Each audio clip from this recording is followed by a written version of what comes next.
Assalamualaikum warahmatullahi wabarakatuh. Halo, walaupun kita terpisah dan dibatasi oleh monitor, tapi semoga semangat kita nggak ada batasnya. Dengan saya Jihan Aulia Pratiwi dari Prodi Akuntansi Fakultas Ekonomi dan Bisnis Universitas Lancang Kuning. Baiklah, yang terhormat kepada dosen pengampu mata kuliah akuntansi sektor publik, yaitu Bapak Zaharman, SE, MSI, AKCA.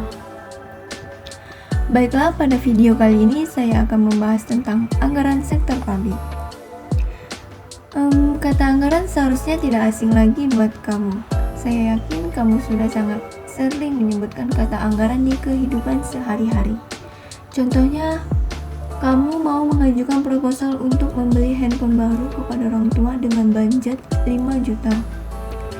Atau kamu mau membelikan kado saudara kamu, tapi kamu nanya ke teman kamu, bagusnya beli kado apa ya untuk budget 500.000? Tapi apakah anggaran seperti itu yang dimaksud dalam video pembahasan kali ini? Tanpa berlama-lama, kita langsung saja masuk ke materi ya. Baiklah, di sini kita akan membahas konsepnya. Yang pertama, anggaran merupakan pernyataan mengenai estimasi kinerja yang hendak dicapai selama periode waktu tertentu yang dinyatakan dalam ukuran finansial. Sedangkan penganggaran adalah proses atau metode untuk mempersiapkan suatu anggaran. Dalam organisasi sektor publik, penganggaran merupakan suatu proses politik. Di sini ada dua anggaran. Yang pertama anggaran bisnis ataupun anggaran swasta. Ini yang menjadikan anggaran sebagai dokumen rahasia perusahaan sehingga tertutup untuk pihak luar.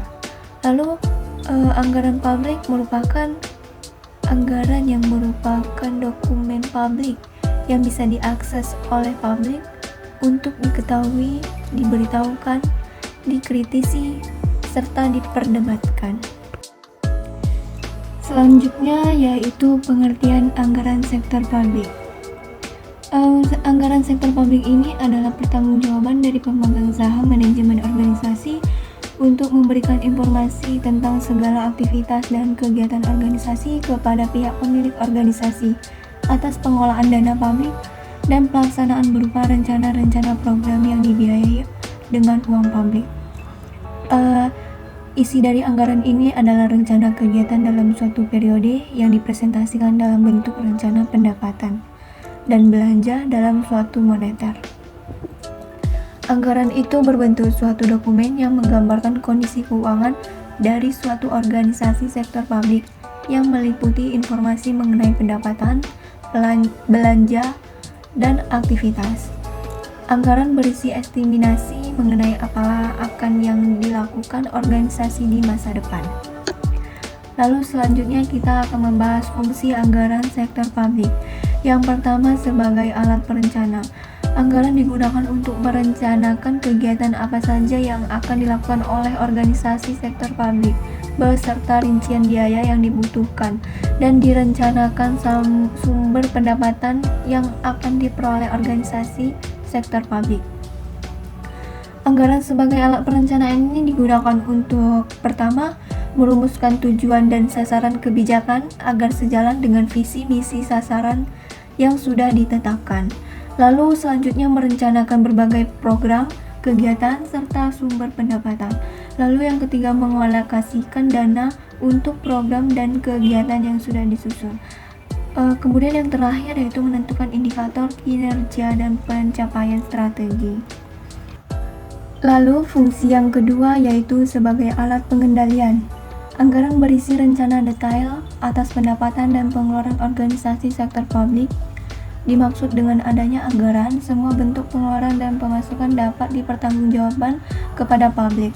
Tanpa adanya anggaran, organisasi sektor publik akan sulit mengendalikan pengeluaran dan pemasukan, sehingga dapat dikatakan bahwa pimpinan, yaitu presiden, menteri, gubernur, bupati, dan manajer publik lainnya dapat dikendalikan lewat anggaran dan dapat untuk mengendalikan kekuasaan eksekutif. Anggaran sebagai alat pengendalian manajerial. Anggaran ini berfungsi untuk meyakinkan sumber dana untuk membiayai rencana program-program organisasi dan tidak melakukan pemborosan serta bekerja secara efisien tanpa ada korupsi. Pengendalian anggaran publik dapat dilakukan 4 cara. Yang pertama, membandingkan kinerja anggaran dengan realisasi.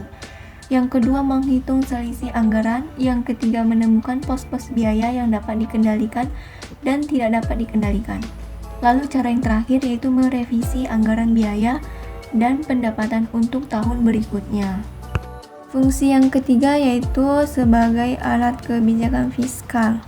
Dengan menggunakan anggaran dapat diketahui bagaimana kebijaksanaan fiskal yang akan dijalankan organisasi sektor publik. Dengan demikian akan mudah untuk memprediksi dan mengestimasi ekonomi dan organisasi. Anggaran dapat digunakan untuk mendorong, mengkoordinasi, dan memfasilitasi kegiatan ekonomi masyarakat untuk mempercepat pertumbuhan ekonomi. Fungsi yang keempat yaitu sebagai alat politik. Anggaran dapat digunakan sebagai alat politik yaitu bentuk dokumen politik yang dapat dijadikan komitmen kesepakatan eksekutif dan legislatif atas penggunaan dana publik untuk kepentingan tertentu. Manajer publik dapat dikatakan gagal dan juga kredibilitas pemerintah menurun apabila gagal melaksanakan anggaran telah disetujui. Lalu fungsi yang kelima yaitu sebagai alat koordinasi dan komunikasi. Dalam menyusun anggaran dapat dilakukan komunikasi dan koordinasi antar unit kerja. Dalam perencanaan dan pelaksanaan anggaran harus dikomunikasikan ke seluruh bagian organisasi. Anggaran publik yang disusun dengan baik akan mampu mendeteksi terjadinya inkonsistensi suatu unit kerja di dalam pencapaian tujuan organisasi. Lalu fungsi yang keenam yaitu sebagai alat penilaian kinerja. Perencanaan anggaran dan pelaksanaan akan menjadi penilaian kinerja manajemen organisasi publik. Kinerja manajemen dan pimpinan akan dinilai berdasarkan pencapaian target anggaran serta pelaksanaan efisien anggaran. Anggaran merupakan alat yang efektif untuk melakukan pengendalian dan penilaian kinerja. Yang terakhir yaitu sebagai alat motivasi.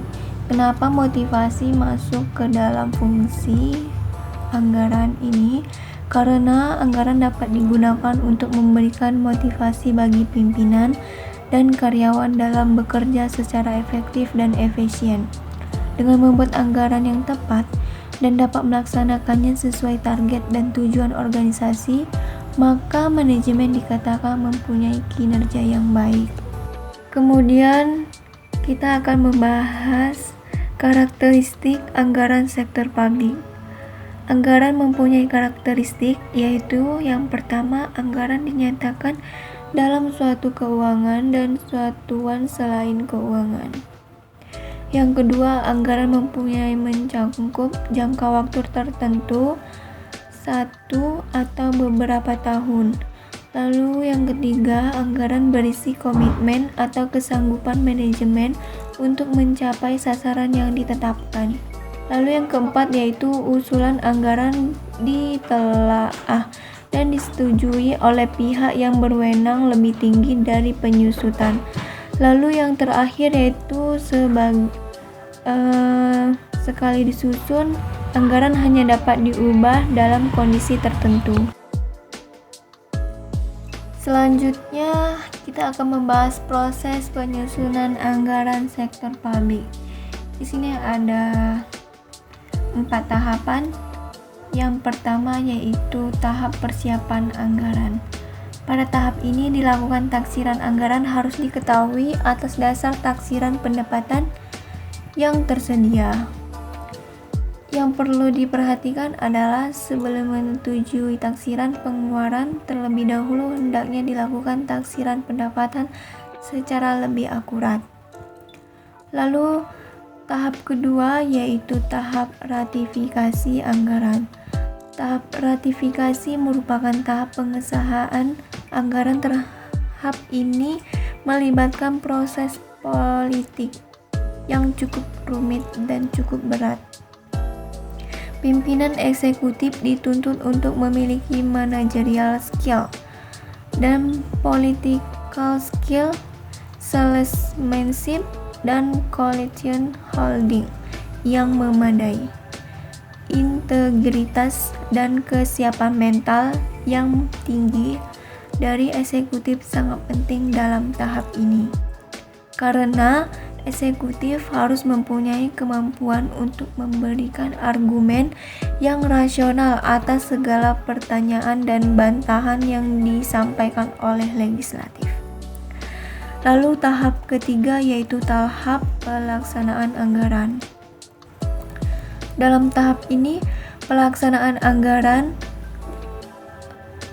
hal terpenting yang harus diperhatikan oleh manajer keuangan publik adalah sistem akuntansi, sistem informasi akuntansi, dan sistem pengendalian manajemen.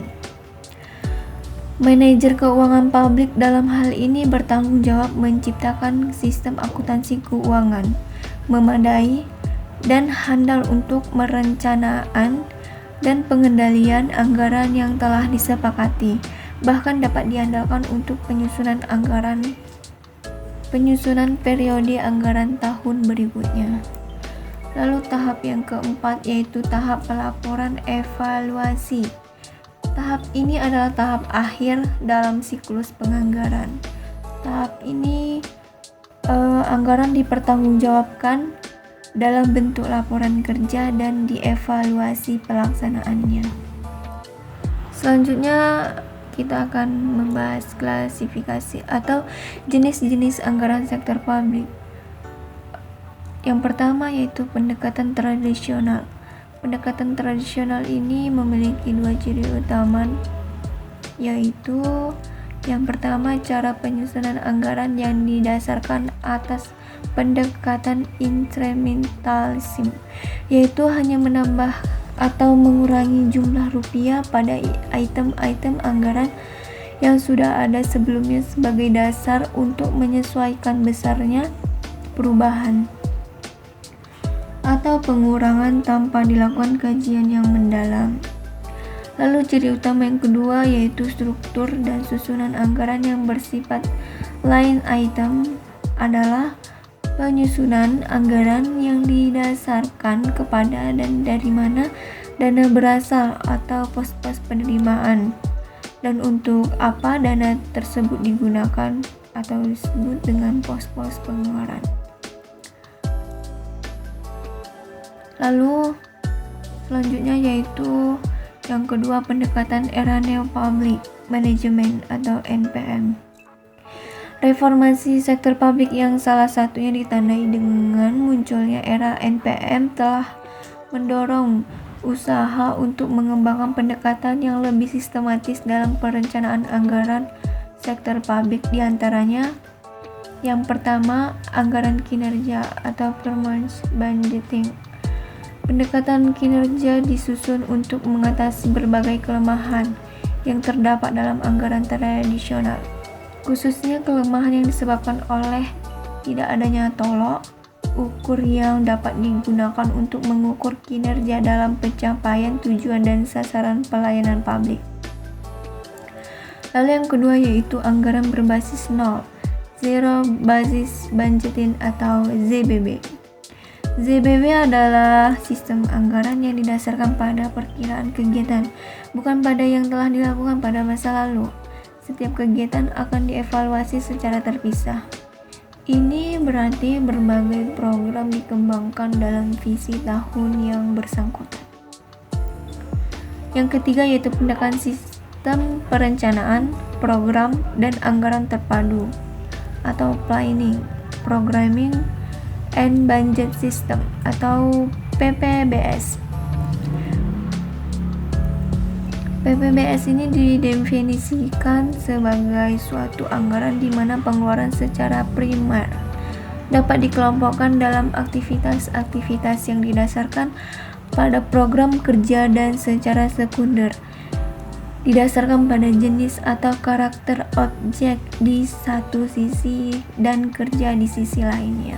Selanjutnya yaitu jenis-jenis anggaran berdasarkan golongannya. Yang pertama berdasarkan aktivitasnya, yaitu ada dua. Pertama, anggaran operasional, yaitu anggaran yang digunakan untuk menjalankan operasi atau kebutuhan harian dalam menjalankan pemerintah dalam kurun waktu 1 tahun. Lalu yang kedua yaitu anggaran modal, yaitu anggaran yang mengajukan rencana jangka panjang dan pembelanjaan aktiva tetap. Selanjutnya, jenis anggaran berdasarkan status hukum. Sini ada anggaran tentatif, yaitu anggaran yang tidak memerlukan pengesahan dari lembaga legislatif karena kemunculannya yang dipicu oleh hal-hal yang tidak direncanakan sebelumnya. Selanjutnya yaitu anggaran enacted, adalah anggaran yang direncanakan kemudian dibahas dan disetujui oleh lembaga legislatif. Selanjutnya yaitu jenis berdasarkan pemerintah. Yang pertama adalah anggaran dana umum, yaitu dana yang digunakan untuk membiayai kegiatan pemerintah yang bersifat umum dan sehari-hari. Lalu ada anggaran dana khusus, yaitu dana yang dicadangkan atau dialokasikan khusus untuk tujuan tertentu. Kemudian jenis berdasarkan anggaran tetap dan fleksibel. Anggaran tetap yaitu di mana apropriasi belanja sudah ditentukan jumlahnya di awal tahun anggaran. Kemudian adalah anggaran fleksibel, yaitu harga barang jenis per unit telah ditetapkan, namun jumlah anggaran secara keseluruhan akan difluktuasi bergantung pada banyaknya kegiatan yang dilakukan. Lalu jenis berdasarkan penyusunan, itu ada anggaran eksekutif, adalah anggaran yang disusun oleh lembaga eksekutif atau pemerintah. Kemudian anggaran legislatif, yaitu anggaran yang disusun oleh lembaga legislatif tanpa melibatkan pihak eksekutif. Baiklah, selanjutnya yaitu membahas pelaporan anggaran sektor publik. Di sini kita akan membahas dua perbedaan antara pemerintah dan non-pemerintah. Di pemerintah itu berfokus pada finansial dan politik, sedangkan non-pemerintah berfokus pada finansial, kinerjanya dinilai dengan aspek finansialnya. Kemudian yang kedua, pertanggungjawabannya laporan keuangan pemerintah ditunjukkan kepada parlementer dan masyarakat luas, sedangkan non-pemerintah pertanggungjawabannya kepada pemegang saham dan kreditur saja. Lalu yang ketiga yaitu berfokus pada bagian organisasi, melihat ke masa depan secara detail, sedangkan di non-pemerintah berfokus pada organisasi secara keseluruhan dan tidak dapat melihat masa depan secara detail. Lalu yang keempat, di pemerintah aturan pelaporannya ditentukan oleh Departemen Keuangan atau Menteri Keuangan. Sedangkan di non-pemerintah, aturan pelaporan ditentukan oleh undang-undang, standar akuntansi, pasar modal, dan praktik akuntansi. Lalu di pemerintah, laporan diperiksa oleh BPK. Sedangkan dan pemerintah laporan keuangannya diperiksa oleh auditor independen. Lalu dasar pencatatan di pemerintah yaitu secara cash accounting, sedangkan non pemerintah secara pencatatannya didasarkan oleh actual accounting. Baiklah, pembahasan selanjutnya yaitu evaluasi anggaran sektor publik. Di sini kita akan membahas bagian pemerintah dahulu. Yang pertama yaitu tujuan utamanya, yang bertujuan untuk memastikan bahwa dana publik yang dikumpulkan dari pajak dan sumber pemerintah lainnya digunakan secara efisien, efektif, serta sesuai dengan kebijakan dan prioritas pemerintah. Lalu yang kedua, regulasi. Ada aturan dan peraturan yang ketat yang mengatur pengeluaran dan anggaran sektor pemerintah, termasuk pertanggungjawaban kepada publik dan badan pengawas. Selanjutnya yaitu pertanggungjawaban publik. Pemerintah harus melaporkan secara terbuka kepada publik tentang pengeluaran, anggaran, serta hasil kerjanya. Lalu yang terakhir yaitu kompleksitas anggaran. Anggaran pemerintah biasanya lebih besar dan lebih kompleks dibandingkan dengan organisasi non-pemerintah, karena mereka harus memenuhi berbagai kebutuhan masyarakat. Lalu di bagian non-pemerintah atau bagian swasta, evaluasi di tujuan utamanya ini evaluasi anggaran di sektor pemerintah seperti organisasi nirlaba, bertujuan untuk memastikan bahwa sumber daya yang diterima dari donor, sumbangan, atau dana lainnya digunakan sebagai dengan tujuan organisasi dan untuk maksud yang diinginkan. Lalu transparansi. Organisasi nirlaba biasanya harus menjaga tingkat transparansi yang tinggi terkait dengan pengeluaran dan penggunaan dana yang mereka terima dari pihak ketiga. Lalu akuntabilitas donor. Organisasi nirlaba memiliki tanggung jawab terhadap donor dan seringkali harus melaporkan kinerja dan dampak kepada mereka. Kemudian tujuan kemanusiaan atau sosial. Anggaran organisasi nirlaba seringkali digunakan untuk tujuan sosial atau kemanusiaan, sehingga evaluasi fokus pada pencapaian tujuan sosial atau misi organisasi.